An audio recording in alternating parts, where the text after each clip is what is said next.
Oh, yeah.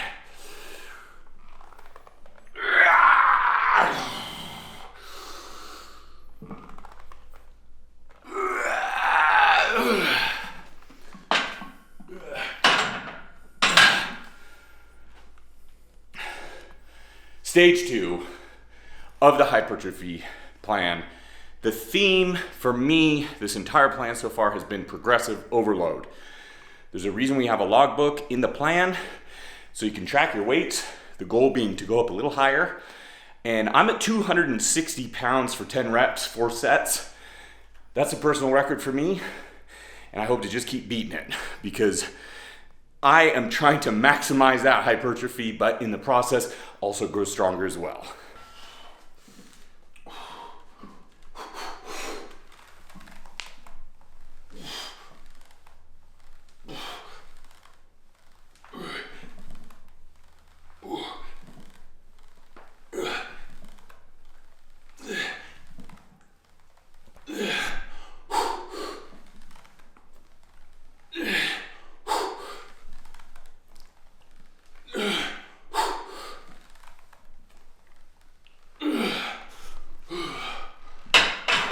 The big boy weight. Yeah, it's definitely the combination of not only the weight, but doing 4 sets of 10 reps. That's pretty high volume for this amount of weight, at least for us. So it's doing that really adds a lot of stimulus and stress in those muscles. And speaking of that, you'll see in this program, it gradually gets harder. Every stage, it's adding either a different rep scheme, set scheme, or techniques like supersets, drop sets, pre-exhaustion. It's all to really try to make you better, stress those muscles, your system, cardiovascular or muscular, and like Hudson was saying, progressive overload with increasing the weight each week. But progressive overload is not only weight, it's also the complexity of your workouts too. So the complexity gets a little bit higher as each stage progresses. So right now, pretty much doing straight sets, but as it progresses, we're gonna be going to supersets, which I know for Hudson and me, that is probably the number one thing that gets us in shape, that has gotten us in shape in the past. So really looking forward to that, but you gotta work up to that because it can be extremely difficult. And it is that slow progression through each stage that is very important. This is tough, but it's only gonna get harder from here. We are on to walking lunges, one of our most feared but loved exercises.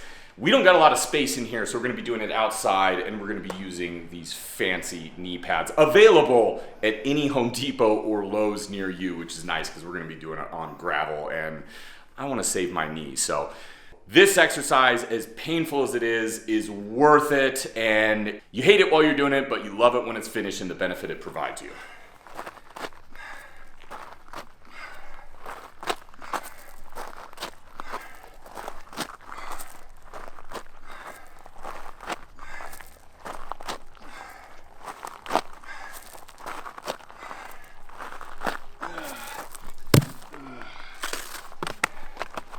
Oh yeah, it's nice being able to just walk the full 20 steps. Oh, where's my buff caddy to pick up these weights and take them back to the beginning? Sometimes you have to mentally prepare for certain exercises, such as hip thrusts, especially when you're doing it with 315 pounds. This is what we've worked up to through the duration of the hypertrophy plan so far, feeling really, really good with our weights right now. And the goal is to just try to get better and better.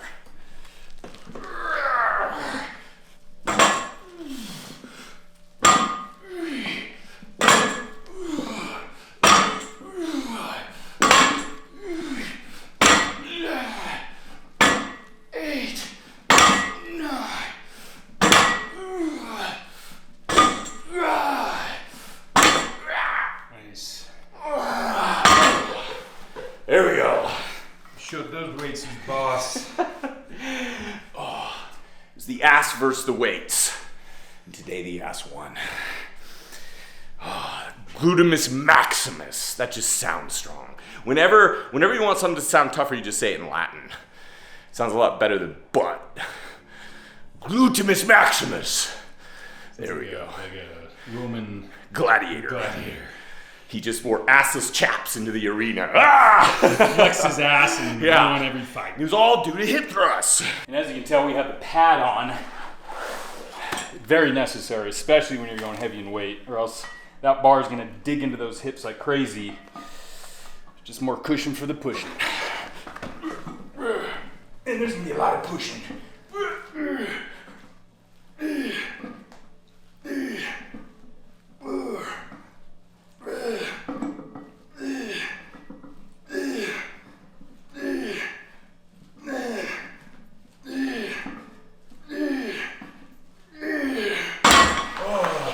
You can probably guess the weapon that Glutamus Maximus used to slay his enemies in the arena. His ass. I was gonna say, this is a hard exercise to do a flex on afterwards. Yeah, I'm flexing it, I just probably shouldn't show it. Whew. You know, it's definitely an easier exercise, just body weight, but after everything we've done, those big movements like squats, hip thrusts, Nordics, and walking lunges, this seems very difficult, but it is nice because this is an exercise that still hits the glutes, the medius, the maximus, quads, and it is a little bit more like a mobility type movement as well because you're really opening the hips up, so it kind of feels good after all those big movements to do something like this. So we got some standing calf raises, and you can tell we're using the donkey calf raise machine. And you'll see in the program that the standing calf raises in the tutorial in the back of the program, it shows us using a barbell, which you can absolutely do. And what we've done a lot in the past because we never had a standing calf raise machine, but we just recently purchased this machine, which it is very similar to a standing calf raise. It is putting your legs more in a straight position, much like they would be in a standing calf raise.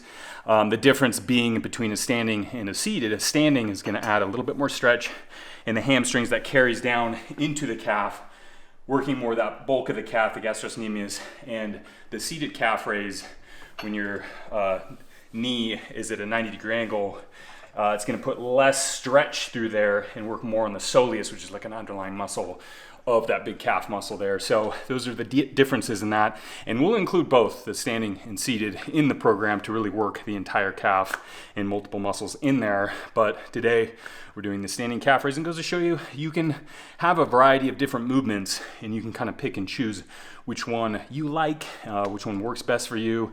And of course, since we just bought this machine, we love using it.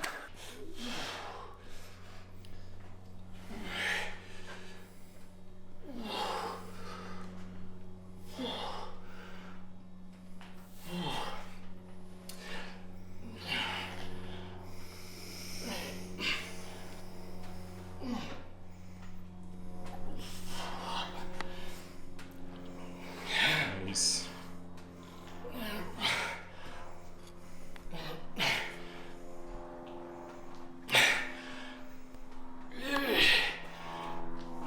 Yeah.